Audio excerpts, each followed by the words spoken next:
ಯಾರು ನನ್ನ PG ಇಂದ ಹೊರಗಡೆ ಹೋಗಿ ಅಂತ ಅಂದಿದಾರಲ್ಲ ಅವರೇ ಬನ್ನಿ ಅಂತ ಕರೆದ್ರು. ವಾವ್. ಅದು ನಾನು ತಂದಿರೋ ಬದಲಾವಣೆ ಮ್ಯಾಮ್ ಅಲ್ಲಿ. ಆಮೇಲೆ ನಾನು ಅದೇ PG ಮುಂಚೆ ವಿಲೇಜ್ ಗವರ್ಮೆಂಟ್ ಆಗೋಜ್ ಆಮೇಲೆ ಬಿಡ್ತಿರ್ಬೇಕಾದ್ರೆ ಕೇಕ್ ಎಲ್ಲ ಕಟ್ ಮಾಡಿಸಿ ಕಳ್ಸಿದ್ರು ನನ್ನ. ಅಂದ್ರೆ ಅಂದ್ರೆ ಅಂದ್ರೆ ಒಂದು ಸೇಯಿಂಗ್ಸ್ ಇದೆಯಲ್ಲ, ಎಲ್ಲಿ ಅವಮಾನ ಆಗುತ್ತೆ ಅಲ್ಲೇ ಸನ್ಮಾನ ಹೌದು ಆಗುತ್ತೆ, ನಾವು ಬೆಳಿಬೇಕು. ಹೌದು ಹೌದು ಅದಕ್ಕೂ ಒಳ್ಳೆ ಉದಾಹರಣೆ ಅಂದ್ರೆ ಅದೇ ನನ್ನ ಸ್ಟೋರಿ ಲೈಫ್ ಅಲ್ಲಿ. ಆಮೇಲೆ ತುಂಬಾ ಅಕ್ಸೆಪ್ಟ್ ಮಾಡ್ಕೊಂಡ್ರು, ತುಂಬಾ ಚಂದ ನೋಡ್ಕೊಂಡ್ರು. ಇವಾಗ್ಲೂ ಕಾಲ್ ಮಾಡ್ತಾರೆ, ನನ್ನ ಸ್ಟೇಟಸ್ ಎಲ್ಲ ಅವರೇ ಹಾಕೋತಾರೆ ಇವಾಗ.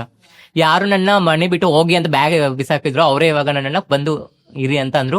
ಮತ್ತೆ 2-2.5 ಮಂತ್ ಮುಂಚೆನೆ ಪ್ರಿಪೇರ್ ಆಗಿದ್ದೆ ನಾನು. ಅಂದ್ರೆ ಅಷ್ಟೆಲ್ಲ ಗೌರವ ಮರ್ಯಾದೆ ಎಲ್ಲ ಸಿಗ್ಬೇಕು ಅಂತ ಹೇಳಿದ್ರೆ ನಾವು ಒಳ್ಳೆ ಮಾರ್ಗದಲ್ಲಿ ನಡೀಬೇಕು. ಹೌದು ಇದು ಕರೆಕ್ಟ್. ಹೌದು. ಅಲ್ಲಿ ಗೆದ್ದಿರೋದು ಶಾವೇ ಗೆದ್ದಿಲ್ಲ, ಶಾವಿನ ನಡತೆ ಗೆದ್ದಿದ್ದು ಅಲ್ಲಿ ಮ್ಯಾಮ್. ಕರೆಕ್ಟ್. ಇದು ಮೈನ್ಸ್ ಯಾವ್ದು ತಗೊಂಡ್ರಿ?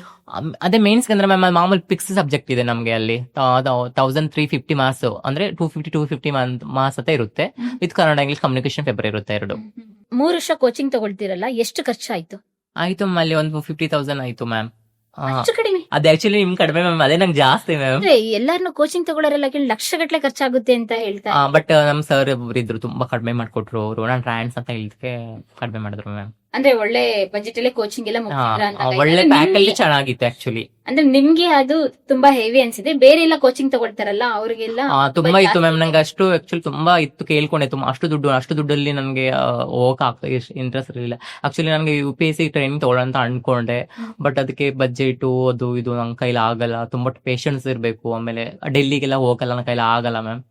ಸೊ ಅದಕ್ಕೋಸ್ಕರ ನಮ್ಮ ಕರ್ನಾಟಕದ ಅತಿ ಉನ್ನತ ಹುದ್ದೆವಾದ KS ಅದನ್ನ ಕ್ಲಿಯರ್ ಮಾಡೋಣ ಅಂತ ಅನ್ಕೊಂಡು ಮಾಡಿದೀನಿ ಮ್ಯಾಮ್. ಮೇನ್ಸ್ ಚೆನ್ನಾಗಿ ಆಗಿದೆ ಆಕ್ಚುಲಿ, ಹೋಪ್ಫುಲಿ ನೋಡೋಣ ಮ್ಯಾಮ್. ರಿಸಲ್ಟ್ ಗೋಸ್ಕರ ವೈಟ್ ಮಾಡ್ತಾ ಇದ್ದೀರಾ.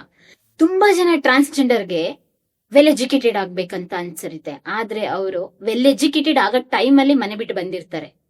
ಹೌದು ಮ್ಯಾಮ್, ಅದು ತುಂಬಾ ಆಗಿದೆ. ನಂದು ಆಕ್ಚುಲಿ ಹಂಗೆ ಆಗ್ತಿತ್ತೇನೋ, ಬಟ್ ಅದಕ್ಕೆ ಅವಕಾಶ ಮಾಡ್ಕೊಡ್ಲಿಲ್ಲ. ಯಾಕಂದ್ರೆ ಚಿಕ್ಕ ವಯಸ್ಸಿಗೆ ಟ್ರಾನ್ಸ್ಫಾರ್ಮೇಶನ್ ಸ್ಟಾರ್ಟ್ ಆಗ್ಬಿಟ್ಟಿರುತ್ತೆ, ಮೈಂಡ್ ಸೆಟ್ ಚೇಂಜ್ ಆಗ್ತಾ ಇರುತ್ತೆ, ದೈಹಿಕ ಬದಲಾವಣೆ ಆಗ್ತಾ ಇರ್ತವೆ. ಆ ಟೈಮ್ ಆಲ್ಮೋಸ್ಟ್ ಎಲ್ಲರೂ ಅರ್ಧಕ್ಕೆ ಎಜುಕೇಶನ್ ಕಂಪ್ಲೀಟ್ ಮಾಡ್ತಾರೆ. ಅವ್ರಿಗೆ ಬೇಕು ಬೇಡ ಆ ತರ ಹಾಗೆ ಆಗುತ್ತೆ ಮ್ಯಾಮ್. ಬಟ್ ಅದಕ್ಕೆ ಅದಕ್ಕೋಸ್ಕರನೇ ನಾವು ಒಂದು ಗ್ರೂಪ್ ತರ ಕ್ರಿಯೇಟ್ ಮಾಡಿದೀವಿ. ಅದಕ್ಕೆ ಅವ್ರಿಗೆ ಟ್ರಾನ್ಸ್ಗೆ ಯಾರಿಗೆ ಎಜುಕೇಶನ್ ಕಂಟಿನ್ಯೂ ಮಾಡ್ತಾ ಅವ್ರಿಗೆ ಹೆಲ್ಪ್ ಮಾಡ್ತಾ ಇದೀವಿ, ಒಂದು ಗೈಡೆನ್ಸ್ ಕೊಡ್ತಾ ಇದೀವಿ.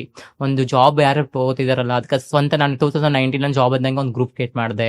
ಆ ಗ್ರೂಪ್ನಲ್ಲಿ ಸುಮಾರು ಟ್ರಾನ್ಸ್ ವ್ಯಕ್ತಿಗಳು ಇದು ಇದಾರೆ. ಅದರಲ್ಲಿ ಎಲ್ಲ ಆಲ್ಮೋಸ್ಟ್ ತುಂಬಾ ಜನ ಜಾಬ್ ಟ್ರೈ ಮಾಡಿ ಕೆಲವು ಜನ ಸಿಕ್ಕಿದೆ ಆಲ್ರೆಡಿ. ಕೆಲವು ಜನ ಪ್ರೈವೇಟ್ ಆಗ್ಲಿ, ಕಂಪ್ನಿಗಳಲ್ಲಾಗ್ಲಿ, ಆಮೇಲೆ ಸರ್ಕಾರಿ ಕೆಲವೊಂದು 2-3 ಜನ ಆಗಿದೆ ಆಲ್ರೆಡಿ ಮ್ಯಾಮ್. ಇವಾಗ ಪ್ಯೂನು, SDA ಎಲ್ಲ ಆಗಿದ್ದಾರೆ. ಟೀಚರ್ ಒಬ್ಳು ಆಗಿದ್ದಾಳೆ.